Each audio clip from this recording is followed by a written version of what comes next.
EPF यानी कि employer provident fund, जिसे कि आप लोग पीएफ कहते हैं। तो इस वीडियो में हम लोग यही जानेंगे कि ये ईपीएफ क्या होता है, ईपीएफ में हम लोगों के सैलरी से कितना पैसा कटता है, ईपीएफ कैसे कैलकुलेट किया जाता है और ईपीएफ का पैसा हम लोगों को नॉर्मली कब और कैसे मिलता है। अगर हम लोग रिटायरमेंट से पहले ईपीएफ का पैसा निकालना चाहते हैं तो वो हम लोग कब और कैसे निकाल सकते हैं। और सबसे इंपॉर्टेंट बात कि बहुत सारे लोगों का ये कहना है कि ईपीएफ का पैसा हम लोगों को डबल होके वापस आता है। तो क्या ये सही है या फिर ईपीएफ के अमाउंट पे हम लोगों को इंटरेस्ट मिलता है, और अगर इंटरेस्ट मिलता है तो कितने परसेंट का इंटरेस्ट मिलता है, आइए जानते हैं। ईपीएफ एक तरह का इन्वेस्टमेंट होता है जो कि किसी सरकारी अथवा प्राइवेट कंपनी में जॉब करने वाले लोगों के लिए होता है। ईपीएफ को ईपीएफओ यानी कि एम्प्लॉय प्रोविडेंट फंड ऑर्गेनाइजेशन द्वारा मेंटेन किया जाता है। वैसी कंपनी जिनके पास नंबर ऑफ एम्प्लॉयज यानी कि काम करने वाले लोगों की संख्या 20 से ज्यादा होती है, उन्हें ईपीएफ काटना जरूरी होता है। और वैसे एम्प्लॉय जिनकी सैलरी 15,000 रुपए से कम होती है, उन्हें ईपीएफ कटवाना जरूरी होता है। तो अब बात आती है ईपीएफ कैलकुलेशन की, यानी कि ईपीएफ कंट्रीब्यूशन की। दोस्तों, अगर आप किसी ऐसी जगह पे काम करते हो, किसी ऐसी कंपनी में काम करते हो जो ईपीएफओ के द्वारा रजिस्टर्ड है, तब वहां पे आपको अपनी सैलरी का 12% और उतना ही अमाउंट कंपनी को आपके ईपीएफ अकाउंट में जमा करना होता है। यानी कि कंपनी को भी 12% ही आपके ईपीएफ अकाउंट में जमा करना होता है। यहाँ पे दोस्तों सैलरी को, अगर आप गवर्नमेंट जॉब करते हो तो आपको डीए मिलता होगा और बेसिक सैलरी मिलता होगा। तो ईपीएफ काटने के लिए सैलरी प्लस डीए दोनों को कंसीडर किया जाता है। वहीं अगर आप प्राइवेट जॉब करते हैं तो वहां पे आपको डीए नहीं मिलता होगा, तो आपको वहां पे केवल बेसिक सैलरी से ही ईपीएफ काटा जाता है। तो यहाँ पे ध्यान देने वाली बात यह है दोस्तों कि आपके सैलरी से जो 12% कटता है वो डायरेक्टली आपके ईपीएफ अकाउंट में जाता है। लेकिन कंपनी के द्वारा, एम्प्लॉयर के द्वारा जो आपको 12% दिया जाता है, उसमें से दोस्तों 3.67% आपके ईपीएफ अकाउंट में जाता है और बाकी का 8.33% आपके ईपीएस अकाउंट में जाता है। ईपीएस यानी कि एम्प्लॉय पेंशन स्कीम। दोस्तों, रिटायरमेंट के बाद जो पैसा आपको इंस्टॉलमेंट में, किस्तों में मिलता है, जिसे कि आप लोग पेंशन भी कहते हैं, वो पैसा यही एम्प्लॉय पेंशन स्कीम का ही पैसा होता है। तो यहाँ पे आपको ईपीएस में 8.33% चला जाता है, कंपनी वाला 12% का। और दोस्तों यहाँ पे कंपनी को 1% का एक्स्ट्रा चार्ज भी देना होता है, जिसमें कि 0.5% ईडीएलआई में जाता है, यानी कि एम्प्लॉय डिपॉजिट लिमिटेड इंश्योरेंस में जाता है, और बाकी का 0.5% ईपीएस एडमिनिस्ट्रेशन चार्ज में कट जाता है। तो यहाँ पे उनका 1% भी डिस्ट्रीब्यूट हो जाता है। तो अगर हम लोग टोटल को ऐड करें तो कंपनी को यहाँ पे 13% देना होता है और आपको यानी कि एम्प्लॉय को यहाँ पे 12% देना होता है। टोटल होता है 25%, जिसमें कि 1% चार्ज कट जाता है ईडीएलआई और एडमिनिस्ट्रेशन चार्ज, बचता है 24% जो कि एम्प्लॉय का यानी कि आपका सेव हो जाता है ईपीएफ अकाउंट में। वहीं दोस्तों अगर हम लोग यहाँ पे सैलरी के हिसाब से देखें, जैसे कि अगर किसी व्यक्ति की सैलरी 15,000 रुपए से कम होती है, तब उसका कैसे कैसे कटेगा। दोस्तों, अगर किसी व्यक्ति की सैलरी 15,000 से कम होती है, यानी कि अगर किसी व्यक्ति की सैलरी बाय द वे 10,000 होती है, तो यहाँ पे क्या होगा, कुछ व्यक्ति की सैलरी से 12% उसके ईपीएफ अकाउंट में कट जाएगा, और जिस कंपनी में वो काम करते हैं, जो उनका एम्प्लॉयर है, वो भी उनके ईपीएफ अकाउंट में 12% देगा, जिसमें कि 3.67% ईपीएफ में जाएगा और बाकी का 8.33% ईपीएस अकाउंट में चला जाएगा उस कंपनी के 12% में से। और बाकी दोस्तों कंपनी जो 1% का एक्स्ट्रा चार्ज देती है वो 0.5 ईडीएलआई और एडमिनिस्ट्रेशन चार्ज में बढ़ जाएगा। लेकिन वही दोस्तों अगर उस व्यक्ति की सैलरी 15,000 रुपए से ज्यादा होती है, तब क्या होगा।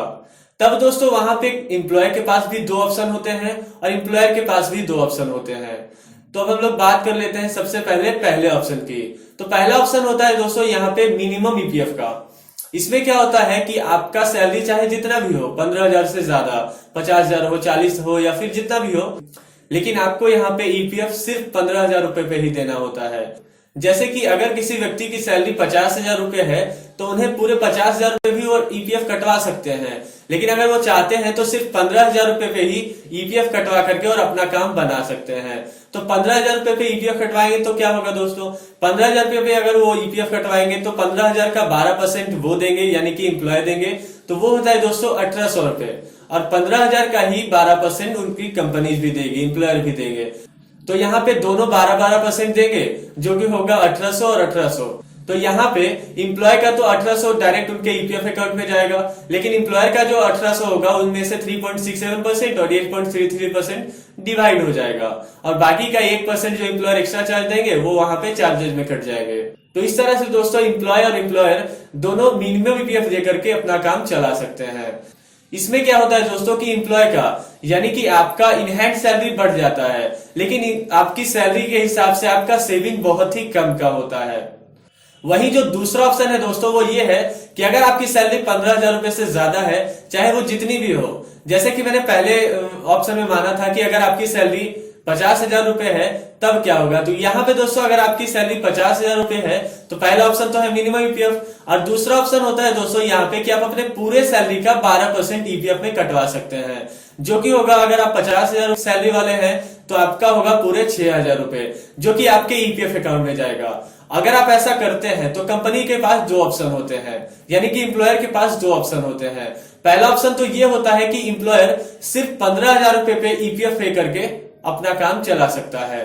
आप भले ही पूरे सैलरी का 12% कटवा रहे हैं क्योंकि आपको सेविंग करना है, लेकिन कंपनी दोस्तों सिर्फ 15,000 का 12% दे करके और अपना ईपीएफ का काम बढ़ा सकती है।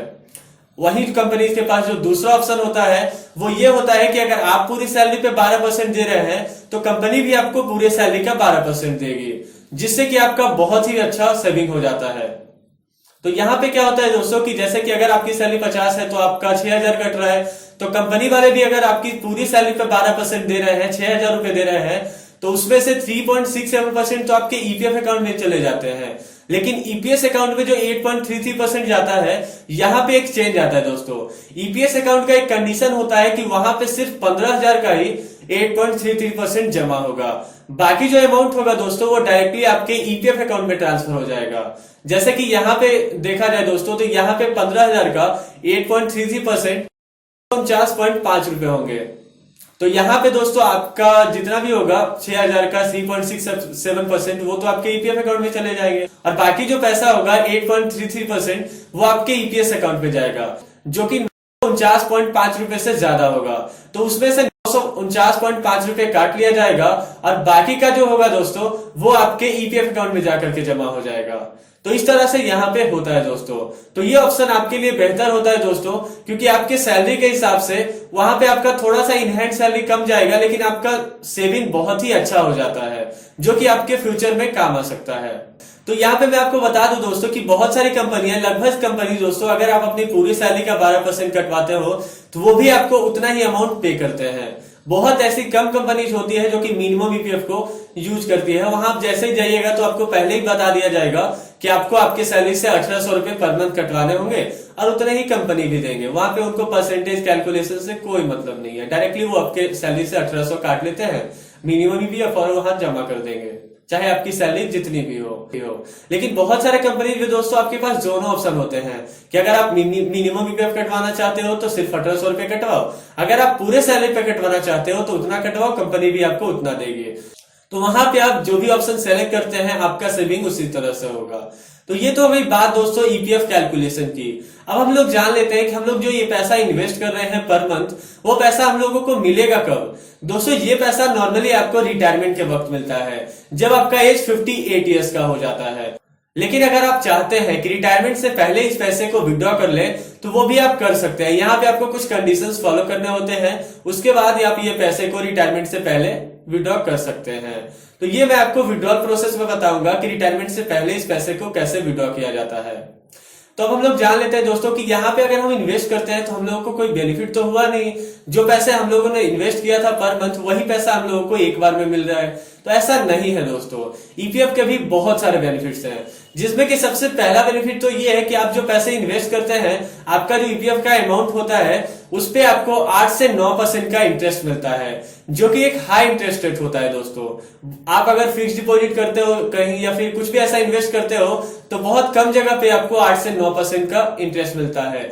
तो ये तो हो गया पहला बेनिफिट। दूसरा बेनिफिट होता है दोस्तों कि यहाँ से आप टैक्स सेविंग भी कर सकते हो। यहाँ पे दोस्तों income tax return section 80C के तहत अगर आप इसमें 1.5 लाख रुपए तक इन्वेस्ट करते हो तो उस पर आपको कोई भी टैक्स नहीं पे करना होता है। जब आप इस पैसे को इन्वेस्ट कर रहे हो तो तब भी, और जब आप इस पैसे को विड्रॉ कर रहे होते हो तब भी यहाँ पे आपको कोई भी टैक्स नहीं पे करना होता है। लेकिन यहाँ पे एक कंडीशन है दोस्तों, कंडीशन ये है कि अगर आप इस पैसे को विड्रॉ करना चाहते हो तो आपका ईपीएफ अकाउंट मिनिमम 5 साल पीछे से कंटिन्यू होना चाहिए, मीन्स 5 साल पुराना होना चाहिए आपका ईपीएफ अकाउंट, तभी आपको यहाँ पे टैक्स नहीं लगेगा। अगर आप 5 साल पूरा होने से पहले इस पैसे को विड्रॉ करना चाहते हो तो वैसे कंडीशन में आपको यहाँ पे टैक्स पे करना होता है। यहाँ पे दोस्तों आपका रिस्क भी बहुत कम का होता है क्योंकि यह इन्वेस्टमेंट दोस्तों गवर्नमेंट के द्वारा मैनेज किया जाता है। साथ में यहाँ पे आपको लाइफ इंश्योरेंस भी मिल जाता है। अगर किसी वजह से ईपीएफ लेने वाले की डेथ हो जाती है तो यहाँ पे आपको 2.5 लाख रुपए से 6 लाख रुपए तक का लाइफ इंश्योरेंस मिल जाता है। उसी के साथ दोस्तों इसका एक और भी बेनिफिट है, वो ये है कि इसे आप कहीं से भी एक्सेस कर सकते हो। ये यूनिवर्सल एक्सेस होता है दोस्तों।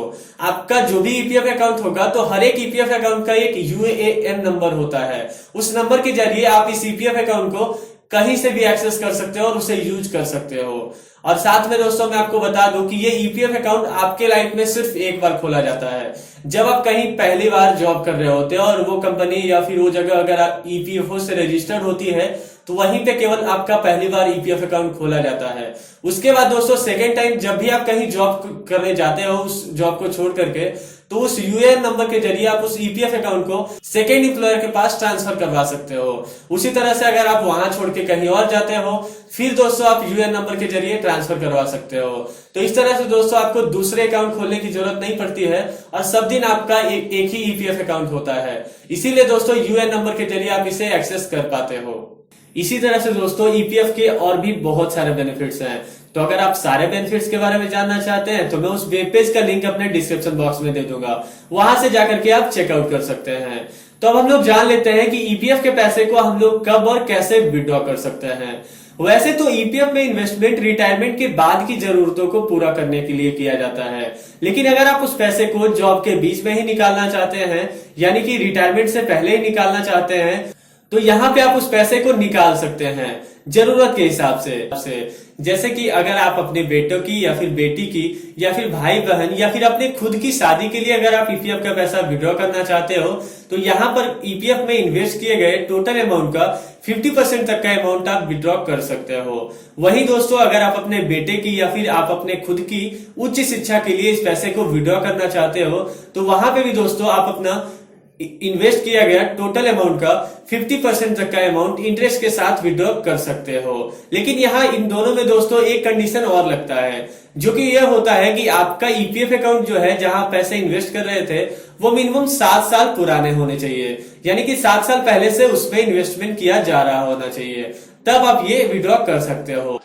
वहीं अगर हम लोग बात करें दूसरा कंडीशन की तो दूसरा कंडीशन ये है दोस्तों कि अगर आपको जॉब करते हुए 5 साल हो चुके हैं और वैसे कंडीशन में आप कहीं प्लॉट खरीदना चाहते हो या फिर घर खरीदना चाहते हो तो वहां भी दोस्तों आप कुछ कंडीशंस को फॉलो करके पैसे विड्रॉ कर सकते हो ईपीएफ अकाउंट से।